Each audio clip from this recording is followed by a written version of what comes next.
So, a common question we get in the r/albinism subreddit is, do I have albinism? These are usually self posts accompanied by a brief description like, well, I have really light skin and I sunburn easily, but I have brown hair. Am I albino? They'll sometimes include a picture, usually not. It's not unreasonable that if you suspect you have a given disorder, you would ask people who have that disorder to kind of point in the right direction. But the answer to the question, do I have albinism, is long winded and complicated, and I'm tired of repeating it all the time. So I'm making this video to detail the symptoms of albinism and how we diagnose it on a clinical level. So let's talk about phenotype. If you were to ask a member of the general public to describe a person with albinism, they'll probably describe her. They'll describe really pale skin, white hair, hopefully blue eyes. Some might see red eyes. And she is a very accurate depiction, but she's only an accurate depiction of OCA type 1A. There are multiple types of albinism, and there's significant variance in the amount of pigmentation across and within types of albinism, with the exception of OCA 1A, as I mentioned. Albinism is a hypopigmentation disorder, which means that we make less than we normally would. It doesn't mean we don't make any at all. We also have mouse models for albinism where we can edit the mice's genome to cause them to develop albinism. And as you can see in the mice models, there's a variance in the color of the fur based off what type of albinism they're modeled after. The phenotypical presentation also varies around the world. It depends on where you're from, your ethnicity, the pigmentation of your parents, how much pigment you make, and so many other factors. So what I've done is I've gathered a couple pictures, and we're going to see if we can determine if these people have albinism. So does she have albinism? You would think with that hair, no way. But yes, she does. Do these children have albinism? They have albinism, and they have the same type of albinism, believe it or not. But look at that difference in presentation, especially in the hair.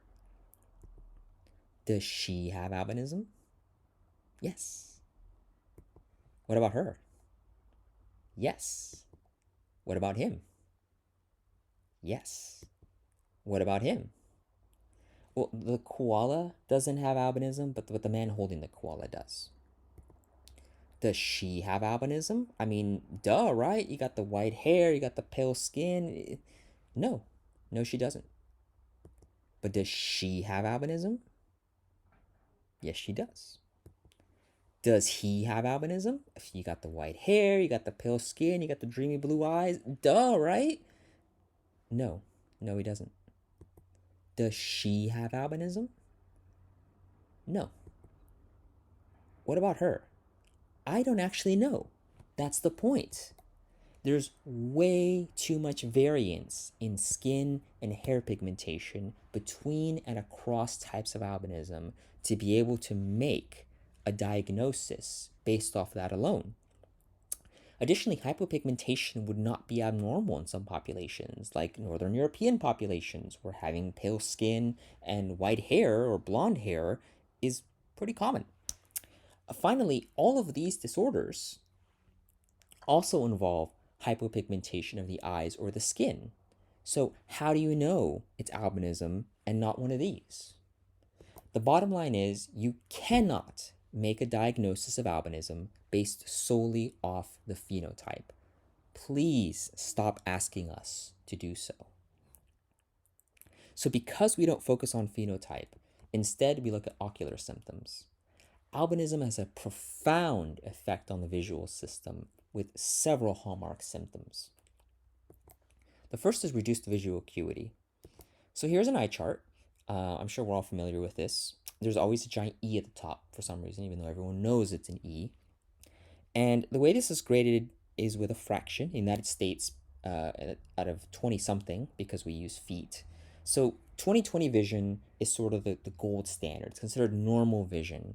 And so what 2200 at the E means is that if I can see the E clearly and I have 2200 vision, I need to be 20 feet away to see that E clearly, but someone with 20/20 vision can be 200 feet away and still see it just fine. So it's relative to 20/20 vision.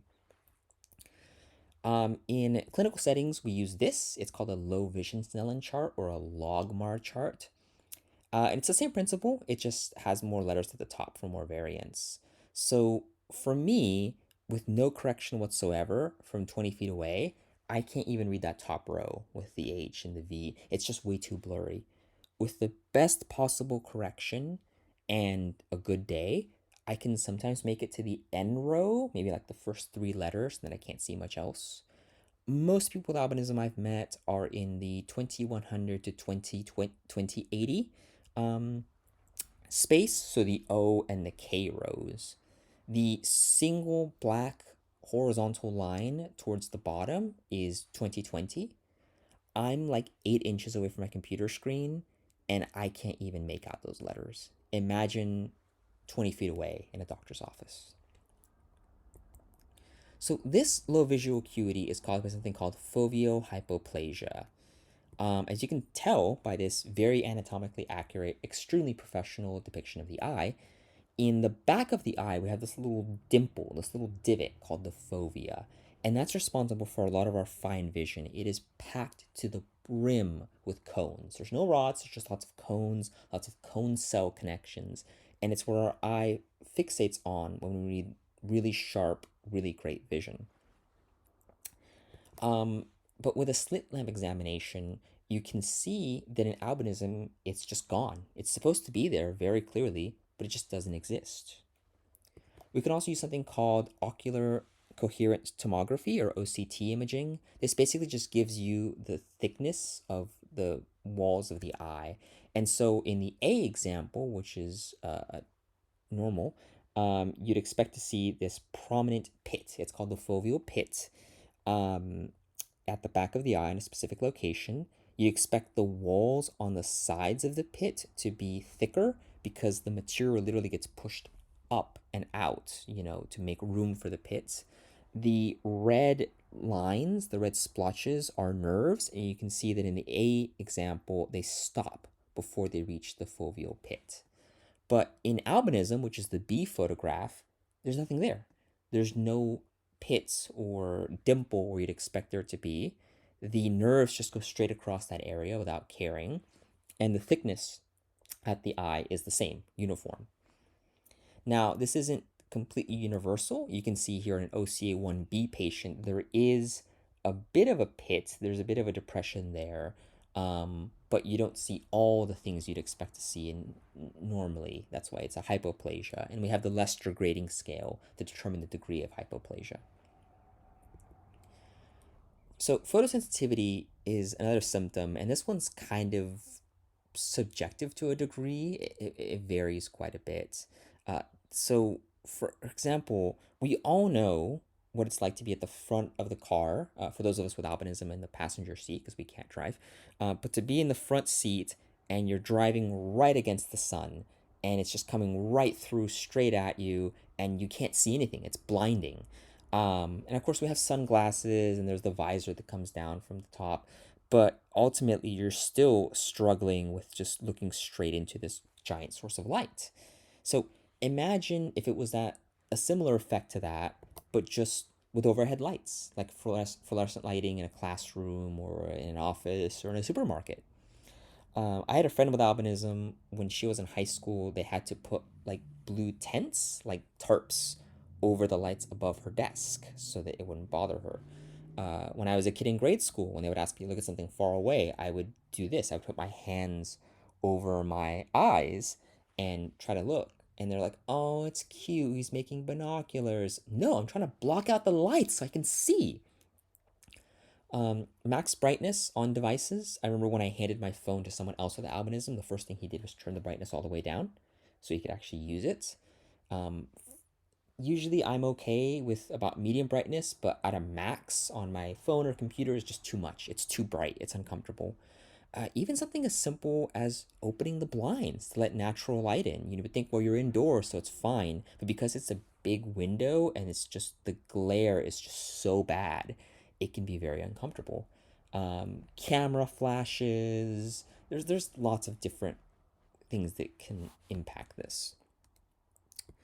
The reason this happens is something called iris transillumination. So we have a scale for this, and number one is a normal eye, and because there's so much pigment in the iris and in the fundus, it blocks the light, it absorbs the light, and therefore you just get this. But as you go down the scale all the way to 4, which is the most severe, there is no iris pigmentation, there is no fundus pigmentation. So when you shine a light in the eye, it transilluminates, it lights up the whole eye. What you're actually seeing is the blood vessels in the back of the eye. Um, and so this causes photosensitivity because we're not able to absorb the incoming light. It just scatters everywhere and is very uncomfortable. You can see my transillumination photograph here. And so we have the same red effect, but then there's this black ring around. What's that about? Well, I'm very lucky in that I have pigment in my iris. Again, albinism doesn't mean no pigmentation, it just means less than you'd want. And so the little that I do produce ended up there. And therefore, I'm not as photosensitive as other people with albinism that I've met, but I'm still photosensitive. This, by the way, is also where the general public gets the perception that people with albinism have red eyes because of this transillumination effect. Most people with albinism have blue eyes. In my case, because of that ring of pigmentation, I have hazel eyes with this wonderful golden circle on the innermost iris. Yay. All right, reduced or absent stereopsis or stereoacuity. So our depth perception is very important for our ability to have a 3D view of the world and be able to gauge distances and, where things are in space. So some examples. I really struggle with table tennis because as the ball's flying at you, you have to figure out where it is in space, how high, how low above the table, how fast it's coming at you, and then figure out where to position yourself so you can hit it appropriately. And I always miss. I always swing way off in a different direction or I swing too late, and it's just miserable. I've never been able to successfully play a game. It could be due to vision, but it really is a stereoacuity thing because it's a 3D object moving in space. Same thing with pool. I've never successfully played pool. I always, when I go to hit the cue ball, I either hit it on the side or I miss entirely. Or what happens often is I'll hit it at the bottom and so it'll fly up and off the table. I've done that so many times. It's actually really embarrassing. And it's because because you have to be really far away from it, obviously, because the stick is long, but you have to be able to determine how high or low to position the end of the stick so that it'll hit the ball straight on, how left or right, how far back you need to pull. All those things require good stereoacuity because it's a distance calculation. Something like pushing the trolley in the market. So from being stood behind it, the position of pushing it, how far is the end of that trolley from the shelf so I don't crash into it? I can't tell. I just don't have the stereoacuity to make that determination. And so I hate pushing the trolley as a result. I'm just really bad at it. Or serving myself at a buffet. Um, so you're stood straight above the food like that, and usually behind a sneeze guard. So how far above the food is your plate? And therefore, how far do you need to go with the tongs to grab the food, lift it, and then put it on your plate? That all requires you to estimate distances, and it's really hard when you have really poor stereoacuity. Finally, 3D effects. I have never been able to see 3D effects with those glasses. I've tried it in a movie theater. I've tried it in a science museum. I've tried it in a live action show. We had a 3D TV at some point. I've just never been able to do it. Presumably, this also applies to things like the Nintendo 3DS. I've never used one, but friends with albinism that I've asked have said that it didn't do anything for them. Presumably, this also applies to stuff like VR headsets because they have two different screens, and your brain has to kind of put them together into one 3D AR image. Presumably, they won't work for us, but I've never tried one. In a clinical setting, we test this using the stereo fly test. They have you put on these glasses and they show you this book. Now, I got to do this once, and they put on the glasses, show me the book, and they were just kind of stood there. So I'm like, hello? Is anything popping out at you? No. Are the fly's wings flapping? No. Okay, and he closed the book, and that was it. I failed that test. So I don't know what you're supposed to be able to see or sort of how that procedure works because I didn't get that far. But that's how I've seen it tested in a clinical setting. Um, so this is caused by something called chiasmal misrouting. It's also called abnormal decussation of the optic nerve or the optic tract. They all mean the same thing.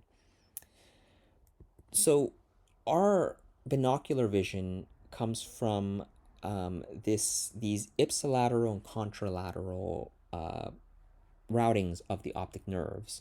So you can see in this image, we have two eyes and two hemispheres of the brain. So some of the information, the red, stays to the left side of the brain, which is on the same side or ipsilateral to the left eye. But then you see some of it crisscrosses over to the right side of the brain in blue, contralateral.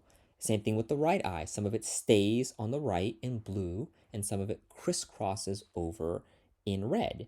And that way, both hemispheres of the brain know what each eye sees and are able to put together this binocular view of the world.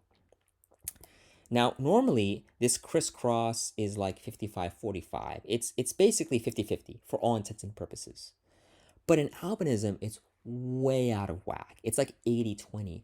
I've seen it as bad as 90-10. And that's really bad because our stereoacuity comes from this uncrossed section, this ipsilateral branch that stays with the same side of the same hemisphere. And so if your brain is expecting 50% of the signal to stay to give it stereoacuity, but it's only getting 10 or 20%, that leads to significantly reduced stereoacuity.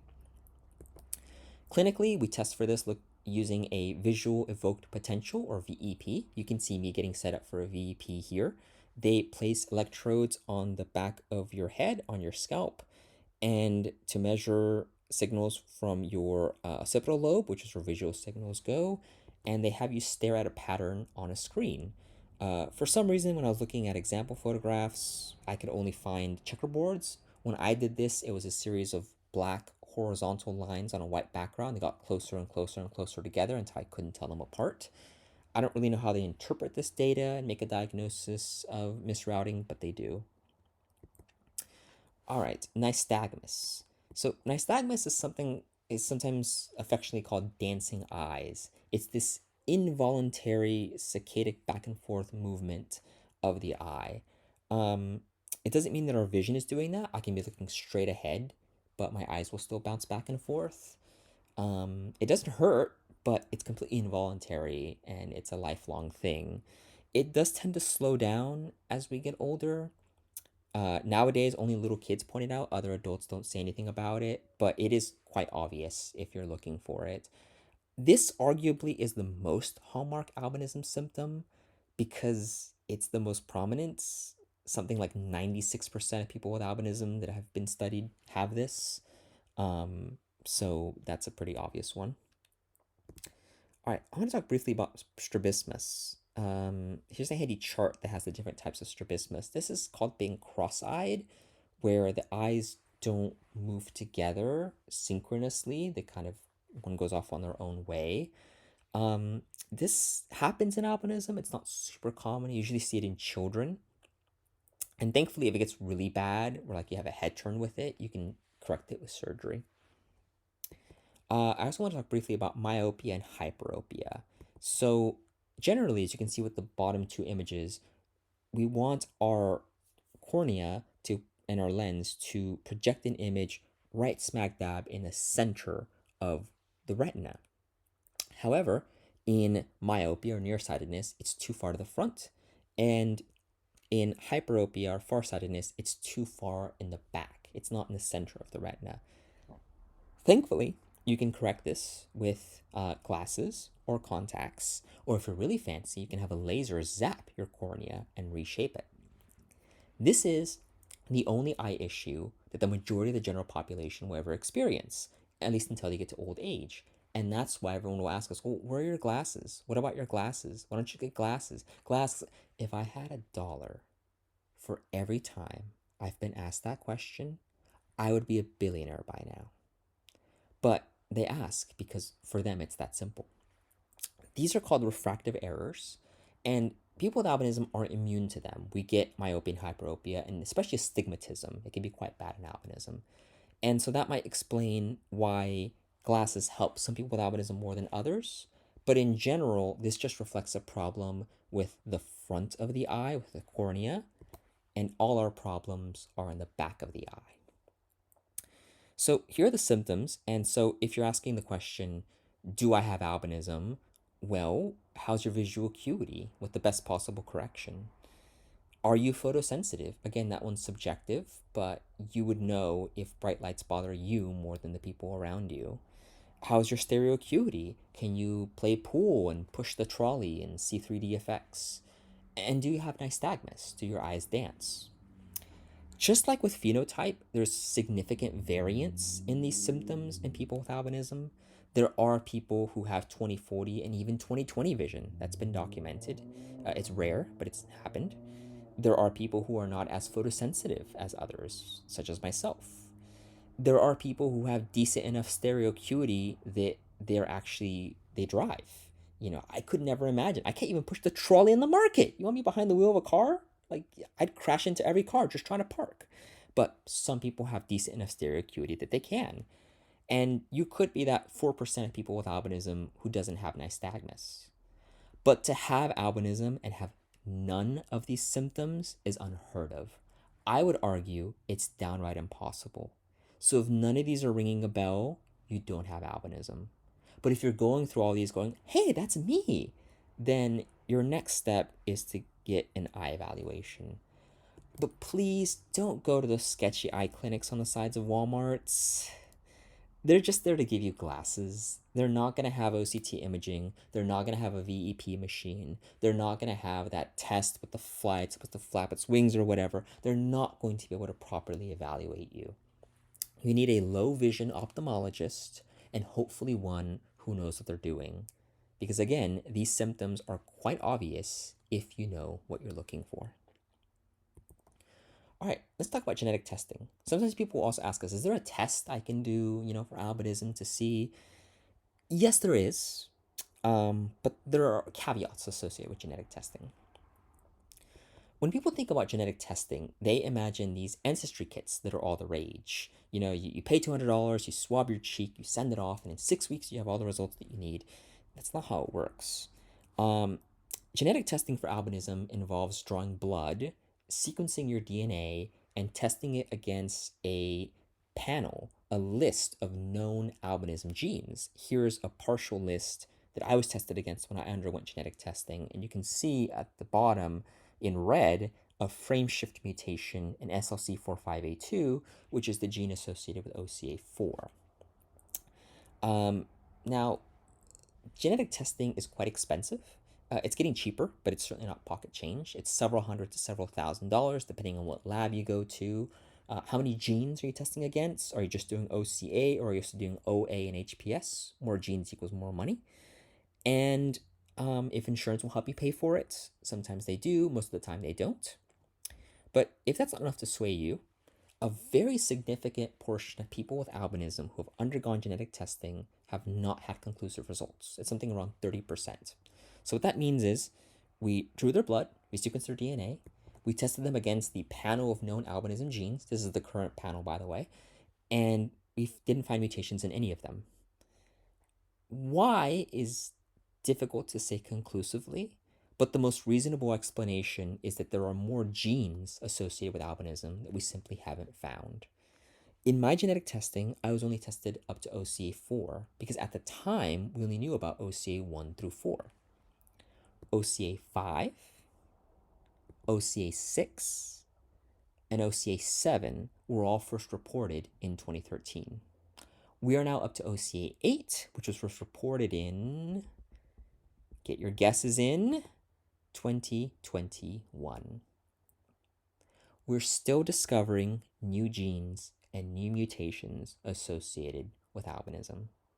What happens when you spend thousands of dollars and you get no conclusive results because you have OCA 9, and we haven't found OCA 9 yet. It's not worth it. Okay, I want to thank everyone for watching. This is my first time making something like this, but I had an absolute blast putting it together, and I hope it was informative. If you have any questions, feel free to ask them in the comments below or in the r/albinism thread. If I got anything wrong, please feel free to correct me. I did a ton of research going into this, and of course, I have albinism myself, but I'm not an ophthalmologist or a geneticist, so if something's amiss, please feel free to point it out. And if you have any suggestions for other videos you'd like to see, let me know. I think it'd be fun to do one of these on sunscreen, like chemical versus physical blockers and what SPF is and how all that works.